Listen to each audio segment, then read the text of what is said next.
Hello friends, आज की इस वीडियो में हम हमारे fundamental rights right to equality के आर्टिकल 15 को डिटेल में कवर करेंगे। आज जब हम हमारे देश के लीडर्स की तरफ देखते हैं तो हमें समझ में आता है कि हमारे लीडर्स जो हैं उनमें से कोई एसटी एससी को रिप्रेजेंट कर रहा है, कोई सिर्फ ओबीसी का एजेंडा उठा रहा है, कोई हिंदूज की बात कर रहा है तो कोई सिर्फ मुसलमानों की। ऐसे में जब इन लीडर्स को सत्ता मिलती है या कहें कि जब ये पावर में आते हैं तो ये संभव है कि ये लीडर्स एक पार्टी के लिए बायस हो सकते हैं, जिसकी वजह से एक मेजर प्रॉब्लम खड़ी हो सकती है। और वो प्रॉब्लम को हम एक एग्जांपल से समझेंगे। मान लो सत्ता में कोई ऐसा लीडर आ जाए जो सिर्फ हिंदुओं की बात करता है, तो होगा क्या? आपको अपने आसपास के स्कूल्स, हॉस्पिटल्स पर ऐसा लिखा हुआ मिल सकता है कि ये स्कूल, ये हॉस्पिटल्स सिर्फ हिंदुओं के लिए है। इसी के साथ साथ रोड्स पर भी आपको ऐसे बोर्ड्स दिखेंगे जहां पर लिखा हुआ है कि यहाँ पर सिर्फ हिंदू चल सकते हैं। यानी जो पार्टी सत्ता में होगी वो ज्यादा से ज्यादा पब्लिक फैसिलिटीज जैसे कि government schools, hospitals, roads, government parks etcetera, ये सब अपनी कम्युनिटी, रिलीजन और कास्ट वालों को ही मुहैया करवाएगी। इस तरह की स्थिति उत्पन्न ना हो, इसीलिए हमारे कॉन्स्टिट्यूशन मेकर्स ने ये आर्टिकल 15 हमें दिया है। आर्टिकल 15 सरकार को कहता है कि जब आप ये पब्लिक फैसिलिटीज जो स्टेट स्पॉन्सर्ड हैं या फिर जिनमें स्टेट की पार्टनरशिप है, ऐसी फैसिलिटीज जो आप लोगों को मुहैया करवाएंगे, तो उस समय आप रिलीजन, रेस, कास्ट, सेक्स और प्लेस ऑफ बर्थ को आगे नहीं रख सकते या डिस्क्रिमिनेट नहीं कर सकते। इसीलिए कोई भी पार्टी पावर में हो, स्कूल हो या रोड, जो भी बनेगा सबके लिए होगा, किसी एक स्पेशल सेक्शन ऑफ सोसाइटी के लिए नहीं। इसका मतलब है आर्टिकल 15 ये कहता है कि स्टेट जो है वो किसी भी सिटीजन को रिलीजियस, रेस, कास्ट, सेक्स या प्लेस ऑफ बर्थ के बेस पर डिस्क्रिमिनेट नहीं कर सकता। बट इन 5 ग्राउंड्स के अलावा अगर स्टेट चाहे तो किसी दूसरे ग्राउंड के क्राइटेरिया पर डिस्क्रिमिनेट कर सकता है। फॉर एग्जाम्पल, आपने किसी रोड पर लिखा हुआ देखा होगा कि यहाँ पर बड़े वाहन अलाउड नहीं है, तो ये तो डिस्क्रिमिनेशन हुआ। बट ये डिस्क्रिमिनेशन अलाउड है क्योंकि आर्टिकल 15 सिर्फ रिलीजन, रेस, कास्ट, सेक्स और प्लेस ऑफ बर्थ से रिलेटेड ही डिस्क्रिमिनेट कर सकता है। बट ये तो बात हुई स्टेट डिस्क्रिमिनेशन को रोकने की। पब्लिक प्लेस पर सभी की सभी फैसिलिटीज गवर्नमेंट तो प्रोवाइड नहीं करती है। जगह जगह पर प्राइवेट स्कूल्स हैं, शॉप्स हैं, रेस्टोरेंट्स हैं और प्राइवेट हॉस्पिटल्स भी हैं। क्या ये अलाउड है कि कोई रेस्टोरेंट का मालिक अपने रेस्टोरेंट के सामने ये बोर्ड लगा दे कि मैं सिर्फ मुसलमानों को ही खाना खिलाऊंगा? क्या ये अलाउड है?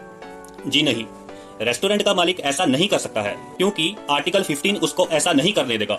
आर्टिकल 15 कहता है कि शॉप्स, पब्लिक रेस्टोरेंट्स और पब्लिक एंटरटेनमेंट रिलेटेड जितनी भी जगह हैं, यहाँ पर रेस, कास्ट, सेक्स, रिलीजन या फिर प्लेस ऑफ बर्थ के आधार पर कोई भी डिस्क्रिमिनेशन नहीं किया जा सकता। ऐसा आर्टिकल 15 कहता है, चाहे वो प्राइवेट प्रॉपर्टी ही क्यों ना हो।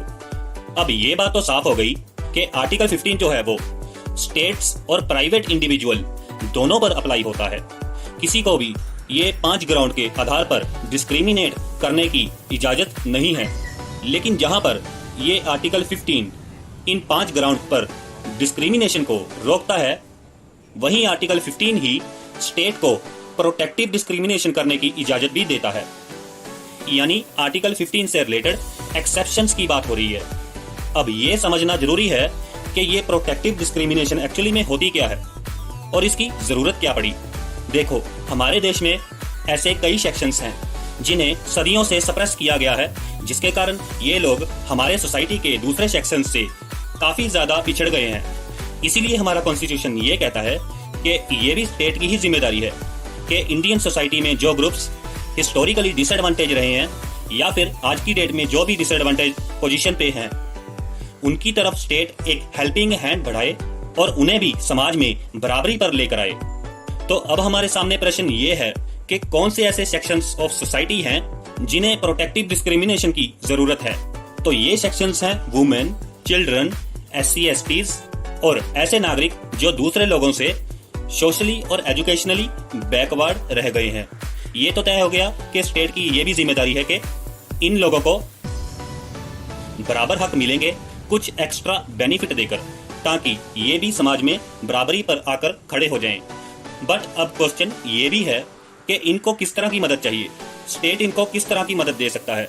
तो स्टेट जो है वो काफी कुछ कर सकता है, जैसे कि वुमेन्स के लिए लोकल बॉडीज में, पंचायत, म्यूनिसिपैलिटीज या फिर ब्लॉक लेवल के जो चुनाव होते हैं उनमें महिलाओं के लिए कुछ सीट्स रिजर्व हो सकती हैं, ताकि जो महिलाओं की पॉलिटिक्स में हिस्सेदारी बढ़े।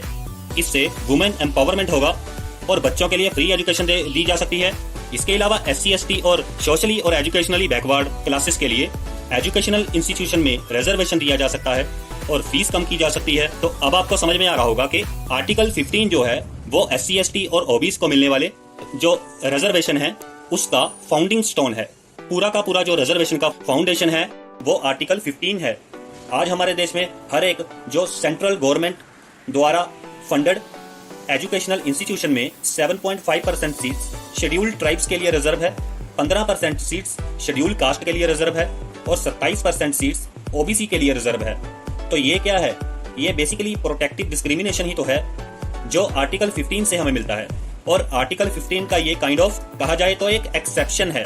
इसके अलावा यहाँ पर मजेदार बात ये है कि ये जो OBCs हैं यानी अदर बैकवर्ड क्लासेस, इसमें कुछ ऐसे सेक्शंस भी होंगे जो एडवांस हो चुके हैं, यानी जो मुख्य धारा से जुड़ चुके हैं, और एक बड़ा सेक्शन ऐसा भी होगा जो अभी भी बैकवर्ड है।